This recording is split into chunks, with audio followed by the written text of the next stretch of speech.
Hey everybody, I'm back with Bright, Jessica Jung. We're doing chapters 25, 26, I believe. I think that's right. Yeah, 25, 26. So chapter 25, I'm just getting right into it. Chapter 25 starts off with Rachel and Alex at the restaurant. But before they go to the restaurant, she's trying on all her clothes because she's nervous about their dinner date. She doesn't even know if she should go on this dinner date. She's so paranoid about the paparazzi. She's worried about the state of their relationship because Alex has basically let her know that he really, really likes her. And she is still feeling weird about calling him her boyfriend, telling him he loves her. She says she knows that he's the one, but she's still not sure about telling him he's the one. So she calls up her mom and is like, Mom, I think Alex is my person and I don't know what to do. What did you and Daddy do? And she's like, listen, everyone's different. Life is never full of certainties.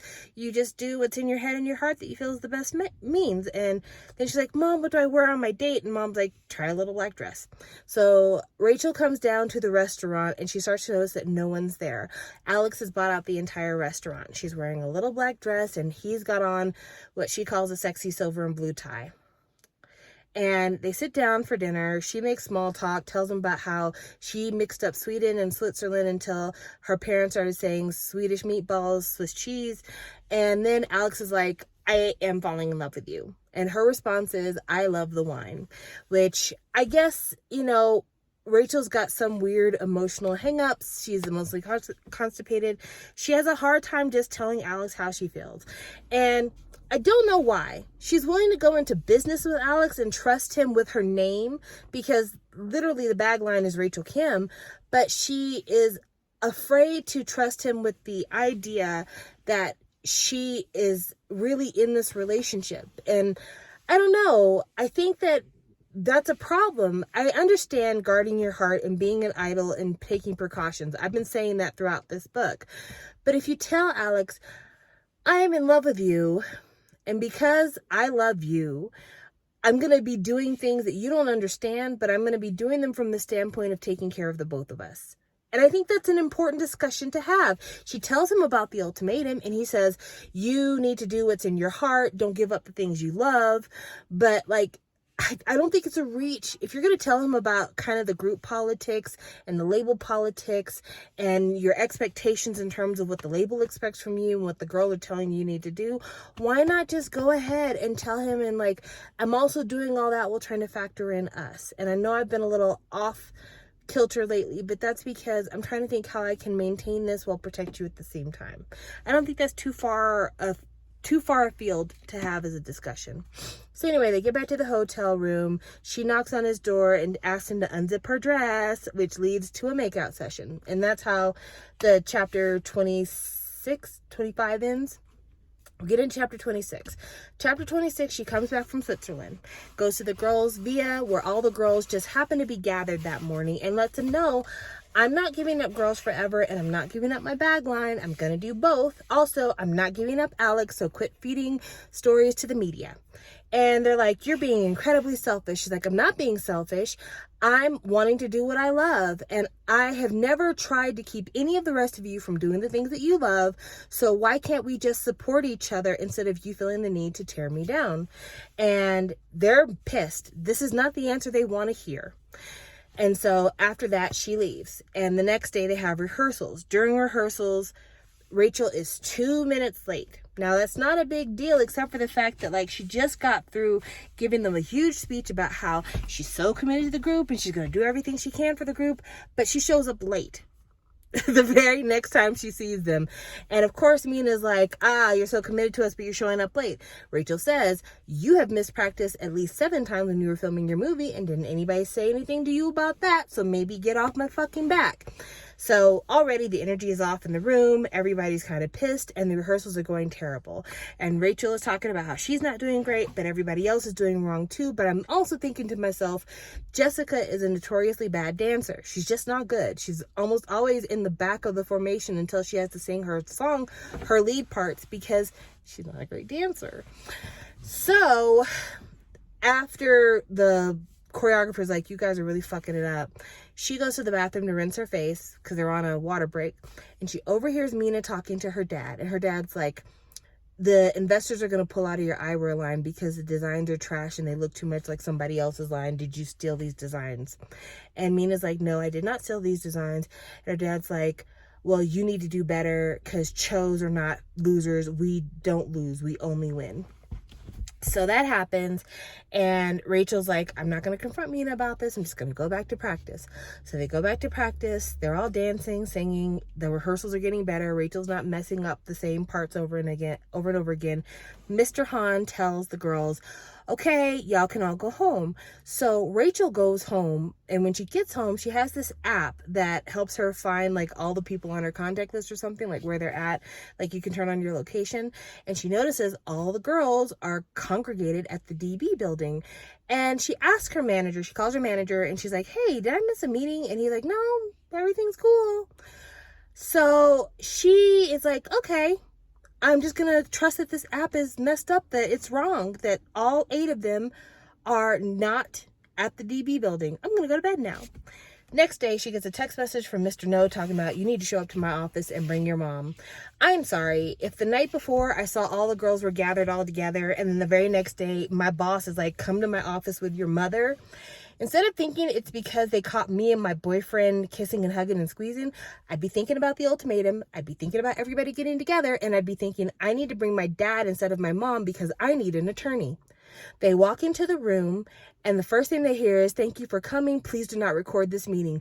Do you know how far my hackles would raise if you start a meeting saying, please do not record this meeting? The way I would hop out of my seat and run out the door, I would be gone so fast, all you would see is elbows and assholes. I would be a smoke. I'd be like those cartoons where you just see like the shape of a person, but it's smoke. I would be gone so fast because nothing about this is kosher.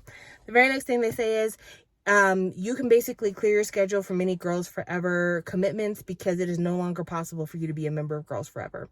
And that is how we end chapter 26. And I'm glad we finally got to the breakup, but I'm also kind of pissed because I know that the rehearsal is probably supposed to be her way of retelling the Catch Me If You Can video debacle. And I know that her dating scandal with Tyler Kwan was around the same time that things were starting to be over with her and SNSD, and then after that SM Entertainment. But I know she has to tell it different in order not to violate any NDAs, so on and so forth. But I have some questions. I don't know if Jessica actually did have to give any share of her business to SM in order to do Blanc and Eclair, but what happens to their interest in the Rachel K line if she leaves the label, if she leaves the group? In terms of her leaving the group, what other things were offered to her in lieu of that? Like, did SM say to her, you have to leave SNSD, we will keep you on until the end of your contract, and then we'll drop you? Or did they tell her, we'd like to make you solo? Also, not for nothing, it was a huge plot point in the beginning of this book. It doesn't get talked about at all, at least not in the last 8 chapters. What happened with her reality show with her sister and their solo duet album? Did anything... I don't know. There are a lot of... I shouldn't be surprised that we don't hear anything about that because SM has a vault full of music that we will never see, videos that have been filmed that were never released.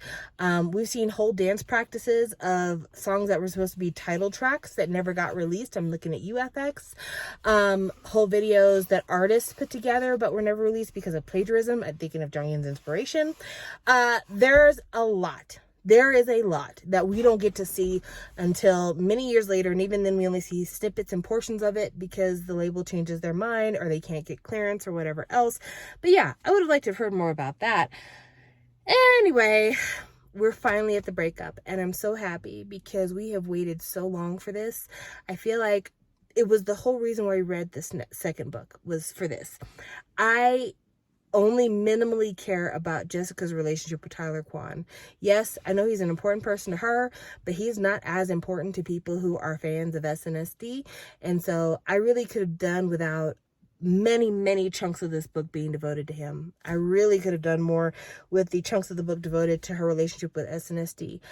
And also the portrayal of the members. There's not a lot of nuance when it comes to her and the members. She acts like she's friends with a couple of different people, but she also makes it seem like the majority of the group, when push came to shove, everyone was against her. And I don't think that that's true. I don't think that's true, not only just because that's not human nature, but also because after the girls renewed their contracts with SM for like that little 3-year block, at least 3 members didn't renew their contracts after that. And so there were probably some issues still in there. There were some people who were like, I can't leave yet. I want to leave like you, Rachel, but I can't. There had to have been at least some people on Rachel's side, on Jessica's side. And the way this book is written, it's like no one was on my side.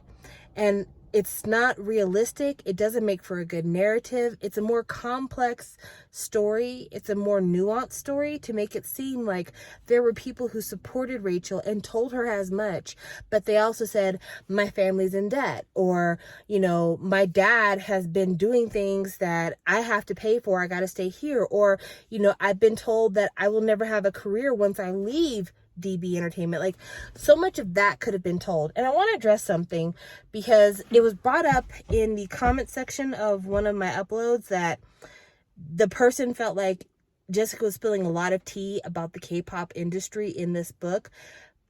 And I didn't feel that way. And I didn't feel that way because I'm somebody who has been, at least nominally, been paying attention to K-pop for 10 years.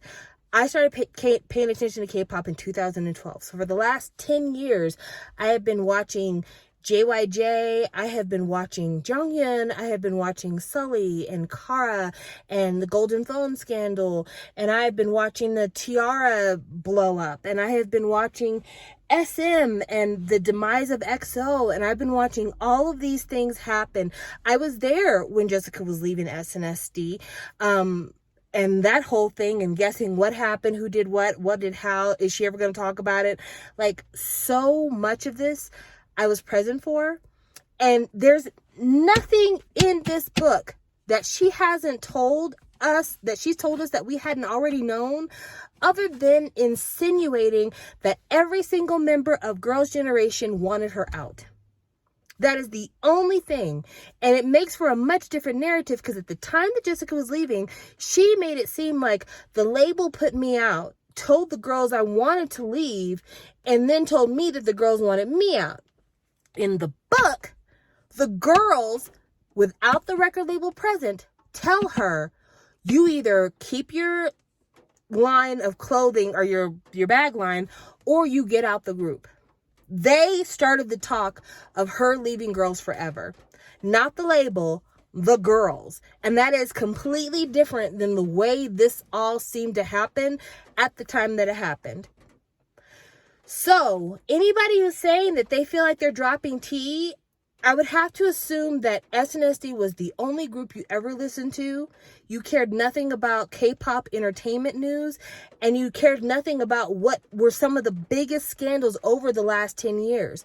From the breakup of DBSK, which was before the 10 years, to literally everything. Literally everything.